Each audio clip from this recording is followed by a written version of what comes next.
All right, let's bring in Congressman Dan Crenshaw. He's from the great state of Texas to react to all of this. We're seeing crime going up in Austin, too. Yeah, that's right. America's most beautiful cities are indeed being ruined by liberal policies. There's a direct line between death and decay and liberal policies. Now, those liberal policies include defunding the police. This is indeed what happened in Austin. There's a police shortage, but it's also the bail reform. There are prosecutors, there are judges funded, by the way, by people like George Soros. I know that makes the left really mad when they hear that. They'll attack me on Twitter, but then we'll just provide all the news stories that say exactly what I'm saying. They are deliberately doing this. They want prosecutors who won't prosecute. They want judges who will let criminals out. The criminals laugh in the back of a police car because they know that they're going to be out the next day back to committing crimes.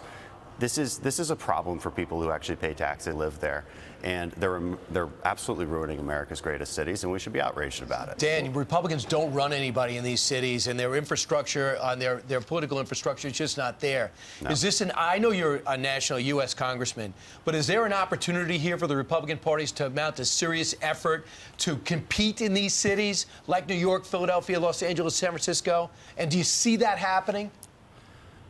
I wish I could give you a little bit more optimism on that, but the voters don't seem to want that change. And so we have to be persuasive to these voters. We have to ask these voters directly, what are you getting from these Democrats being in charge?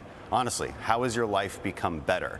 Everything that has become better in your life is usually a result of some kind of private enterprise or your state government, in the case of Texas, that is actually doing what it's supposed to be doing to protect your rights and protect your freedoms and protect your future prosperity.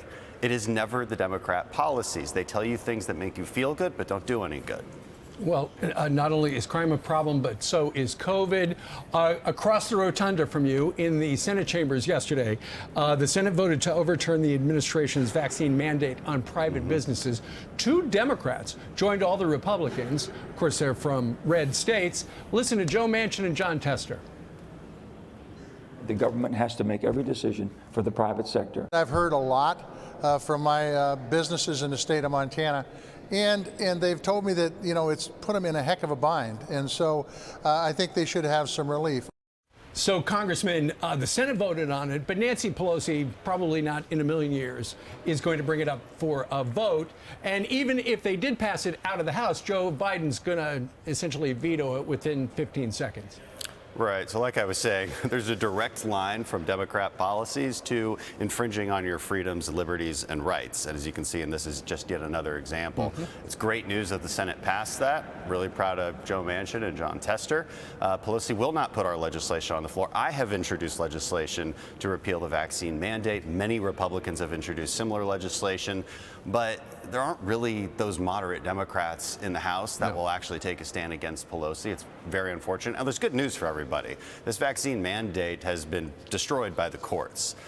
So I want to be optimistic that it will never really be in place. Let's talk about Afghanistan, because there are still 30,000 Afghans living on 7 different military bases. It's been 3.5 months since that withdrawal. 2 in 5 are eligible for civs because one of their family members, or their family actually, aided our troops when they were over there. Others are family members of U.S. citizens and green card holders, journalists, human rights activists, and other at-risk humanitarian workers. What does the future look like for them? Well, it's hard to say. I don't have great numbers on who's who in that.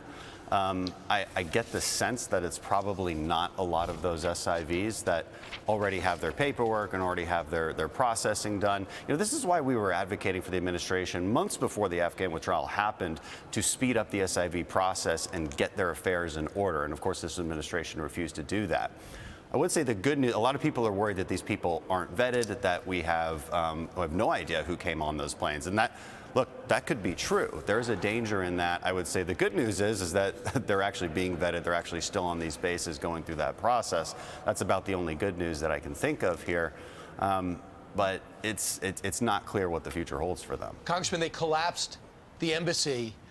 And they stopped the SIV program right there. Anybody doing paperwork, they left it, and the Afghans had a chance to go through it. It's worse than that. Yeah. I spent the weekend with somebody that was part of that vetting process, and he said that President Biden said, I'm tired of these empty planes leaving Kabul Air Base, and put anybody on them. So they were throwing anybody on these planes. And even when they got to that third country, they still were unable to get the biometrics to find out who they are. So they said, all right, keep going. Go to the U.S. bases. And now, how many people do you think are still left behind between U.S. citizens and people that helped us out that we wanted to get out?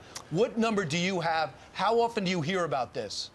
Well, as far as U.S. citizens, it's probably in the dozens and maybe hundreds. There's easily tens of thousands of SIV applicants, people who helped us, soldiers that helped us, that fought along our side, interpreters, contractors, easily thousands that are left behind. But it's the SIV problem, and the processing is even worse than you're pointing out, because back home here in the United States, they were also supposed to process those, but they wouldn't do it because of COVID. They had State Department employees staying at home for like a year, and then they couldn't access the networks that they needed to access in the office to actually process those. That's one of the reasons it was so slow. And all they had to do was say, come into the office. That's it. Yeah.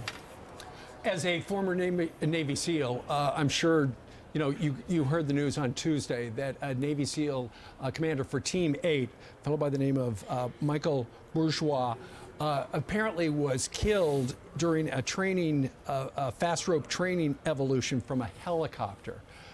Yeah. He had dedicated his life to serving as a Navy SEAL, served for, I think, approaching 20 years. Yeah, this was hard to hear. This was tragic to hear. It's close to the holidays. Commander Bourgeois has 5 kids, and he's the commander of a SEAL team. So his family was probably not expecting this. It's unusual that he would be fast roping during an exercise. It was probably one of the final exercises. He was probably doing it with the team to build morale like a good leader does. And that rope, we don't know why, the investigation is ongoing, but that rope was cut too early while he was still on the top of it. When we say fast roping, what we're referring to is we drop a rope out of a helicopter and we slide down it like it's a fireman's pole. So you're not attached to anything, it's not rappelling, that's different. There's no harness. You're just sliding down the rope onto what's usually, I'm not sure what it was in this case, but usually it's a moving ship. And it's dangerous. It's not one of the most dangerous things we do, but if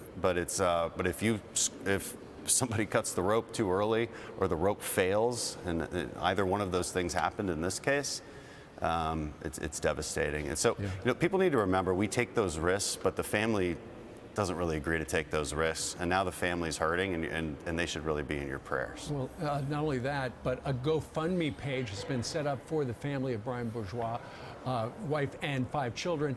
If people would like to donate, go to foxandfriends.com, and we will link you to that particular GoFundMe page, Congressman. That's excellent. It is. All right. Thank you very much for joining us from our nation's capital.